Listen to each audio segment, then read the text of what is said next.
incomodado. Então eu peço que vocês sejam presentes na plenária de 18 horas.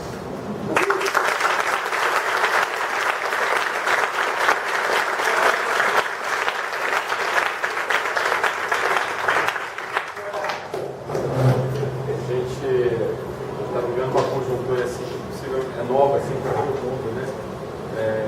Pelo menos eu, tirando o movimento pela derrubada, né, pela saída do Paulo Nogueira, não lembro de ter visto nada. Mobilização pela dieta já eu era uma criança também, né? E mesmo assim, comparativamente, se a gente coloca, né, essa conjuntura atual, a conjuntura fora do polo, um outro contexto.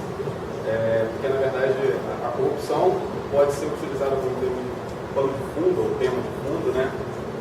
Mas a gente está lidando com uma conjuntura que, na verdade, inclui uma série de demandas de transporte. Na verdade, o MPL coloca a questão... O M...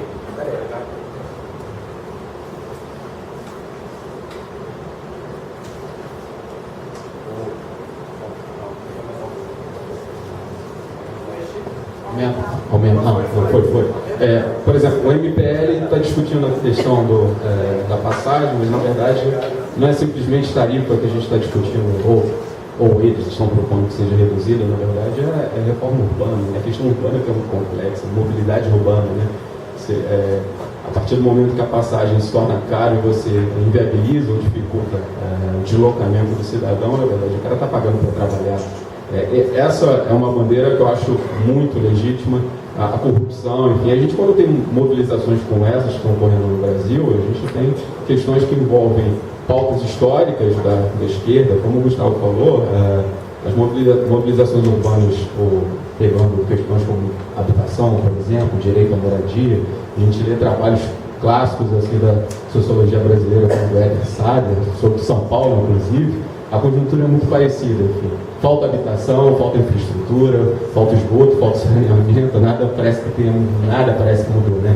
A diferença, talvez, é que agora esses movimentos, nos anos 80, talvez tenham sido muito menos articulados, ou tenham tido lideranças muito específicas, enquanto, e principalmente o vínculo político partidário, que agora é o que se discute, é o desligamento desse vínculo político partidário. Se bem que eu acho que é um pouco difícil, senão a gente vai cair lá na proposta absurda do Cristóvão Buarque também de abolição completa dos partidos políticos, o que é ditadura, na verdade, né?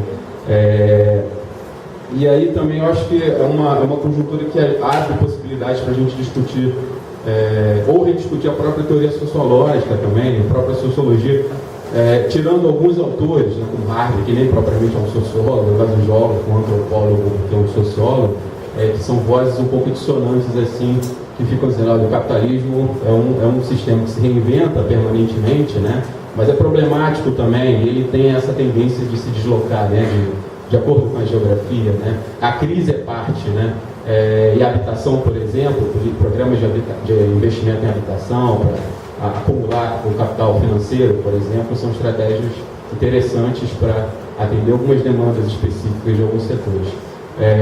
Mas ele está há um tempo já falando, né, desses movimentos como ocupando Nova York, ou a Primavera Árabe, mobilizações no restante do mundo. Ninguém esperava que isso fosse acontecer de uma maneira tão espontânea assim e de repente, né, no Brasil, numa sociedade que, inclusive, isso eu aprendi muito, né, discutindo nas aulas de cultura política brasileira ou de sociologia brasileira, como que o brasileiro é um homem cordial, lá do Sérgio Buarque de Holanda, né? É um indivíduo pouco propenso ao engajamento, à participação política, o que talvez seja um mito, né? E é um mito de fato, porque a gente tem um histórico de grandes mobilizações, né? Ou de revoltas, revolta da chibata e assim por diante. E essa mobilização atual, na verdade, envolvendo todas essas bandeiras, essas demandas legítimas, né?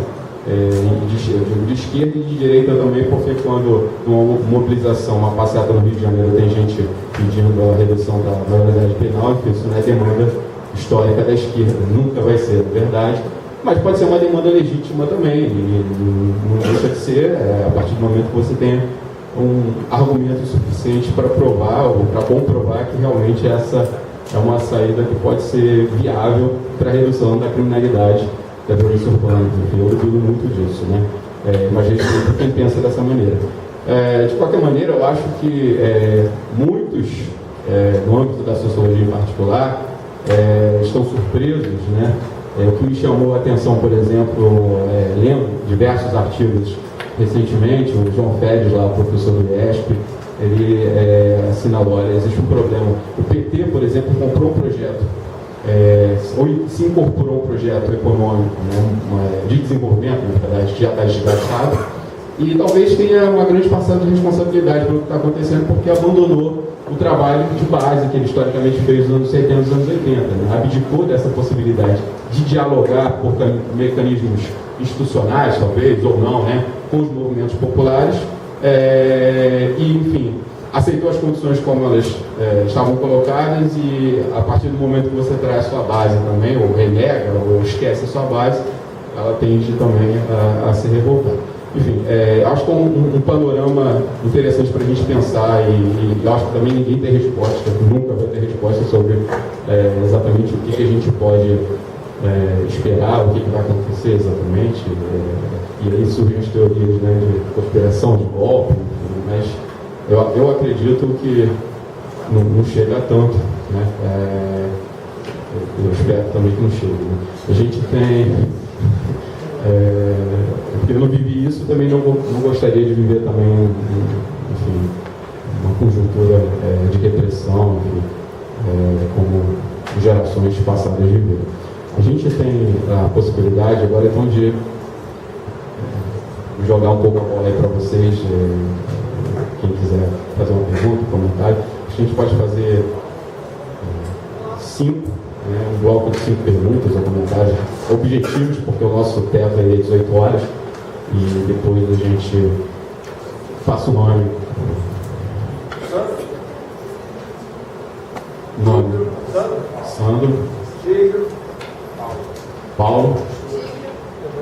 Já coloquei. Mais um.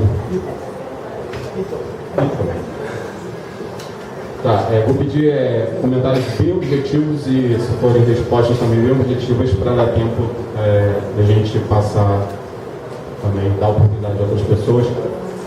Ou fala aqui no microfone ou fala alto.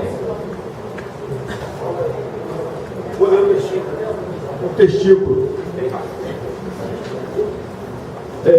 O meu nome é Sandro Honório, eu sou operado da coluna lombar, tenho 6 parafusos na coluna, sou ex-metalúrgico, recebo auxílio-doença e desde 2009 eu descobri a hernia de disco e terminei um curso técnico de meio ambiente no Colégio Estadual Rondônia, que fica no São Geraldo. Então eu, pelo fato de descobrir as 2 hernias de disco, tive que operar a coluna. E desde então, em 2010, eu cheguei a operar a coluna. Participei do Inova VR, aqui em Volta Redonda, um concurso de inovação tecnológica, onde um invento meu chamado desassoreador e oxigenador de águas de rios e lagos foi ganhador do Inova VR. Levei 4 meses para receber R$1.000. Do edital falava-se de pagar R$2.500. Recebi esses R$1.000, meu invento não foi desenvolvido pela prefeitura, está guardado na gaveta do GC, secretário de Inovação Tecnológica aqui de Volta Redonda. Infelizmente, um equipamento que vai ajudar em muito o meio ambiente. O Rio Paraíba já teve 42 metros de profundidade, hoje o Rio Paraíba tem 4 metros de profundidade, está totalmente assoreado. A nossa perda energética é devido ao assoreamento dos rios, né? A nossa perda de navios maiores virem aqui para aumentar a nossa produtividade é porque os mares estão assoreados, as enchentes se dão pelo fato do rio estar assoreado. Então, isso aí foi um descobrimento meu como técnico ambiental. Voltando à questão da minha operação na coluna, me encontro hoje recebendo auxílio-doença, mas de junho do ano passado até abril desse ano, eu fiquei sem receber o INSS, sem receber o meu auxílio, porque um médico oftalmologista e uma médica pneumologista indeferiram o meu benefício, não aceitaram o meu laudo médico, dizendo que eu estava apto a voltar a trabalhar. Só que a empresa que eu trabalhava lá na Volks faliu o ano passado, em junho. E aí, em julho, quando eu fui fazer a perícia, o médico falou: se eu suspender o seu benefício, você está ferrado. Então, a justiça brasileira, né, ela peca muito, porque desde que eu afastei por hernia de disco, e a justiça não entende isso como acidente de trabalho. E eu trabalhava com carga, lá na Volks, caminhões e ônibus. Então, a justiça brasileira está devendo e muito, pelo fato dos mensaleiros estarem do jeito que estão. Então, eu acredito, vou finalizar aqui, eu acredito que o movimento tem que pegar nesses 3 poderes. Nós temos 3 poderes no Brasil, que é o Executivo, o Legislativo e o Judiciário. São 3 poderes autônomos, e se o Judiciário estivesse agindo com prudência, certamente nós estaríamos num momento muito melhor. Infelizmente, a falta deles nos levou a isso. Agora, só falando uma frase do professor, ele falou que a corrupção, que o problema nosso é a classe média e a classe pobre. O problema nosso é a corrupção. Tem muita corrupção levando nosso dinheiro, né? Mensaleiros, a Georgina de Freitas roubou milhões, e hoje ela é assistente jurídica, ganha dinheiro, ganha 22 mil reais para ser advogada do Estado. É uma vergonha, entendeu? Então esse é o meu desabafo, e digo mais, hoje estarei às 18 horas